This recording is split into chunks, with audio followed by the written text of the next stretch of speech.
Ang Department of Justice naman ay tinuturing na magandang development ang paglipat ng kustodiya kay Mary Jane Veloso dahil po yan sa mga nakabinbin pang kaso laban sa recruiters nito. Kaugnay niyan, may report pa si Bombo Kelly Cordero.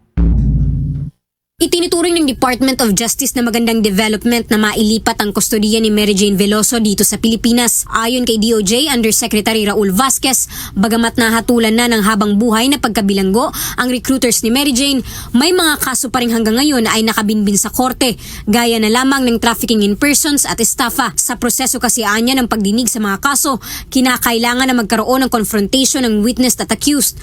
Pero nagkaproblema sila noon dahil ikinulong si Mary Jane sa Indonesia at hindi ito makapagtestigo dito sa korte ng Pilipinas. Ngayon, ang nakatakdang pagbabalik ni Mary Jane sa bansa ay kukumpleto raw sa presentasyon ng mga witness kabilang ng kanyang sarili para makumpleto na rin ang prosecution ng mga kasong nakabinbin at makapagsilbi na rin siya ng kanyang sentensya dito sa bansa.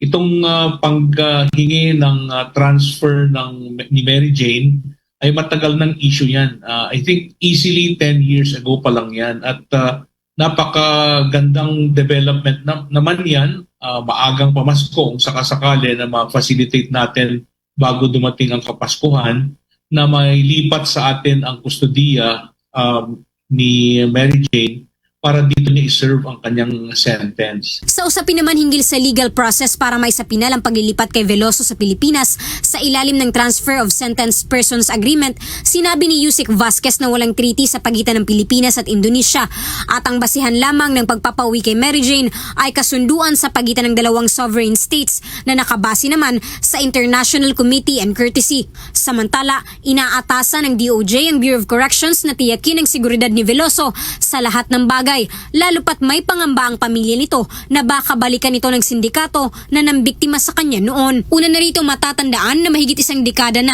ang pakikipag-usap at apela ng gobyerno sa Indonesian government na pauwiin na sa Pilipinas si Mary Jane Veloso, isang overseas Filipino worker na nahatulan ng parusang kamatayan matapos maaresto noong taong 2010 dahil nahulihan ng 2.6 kilo ng heroin sa Yogyakarta, Indonesia. Para sa Bombo Network News, Bombo Kelly Cordero nag-uulat para sa number 1 and most trusted radio network in the country, Bombo Radio Philippines. Basta Radio, Bombo!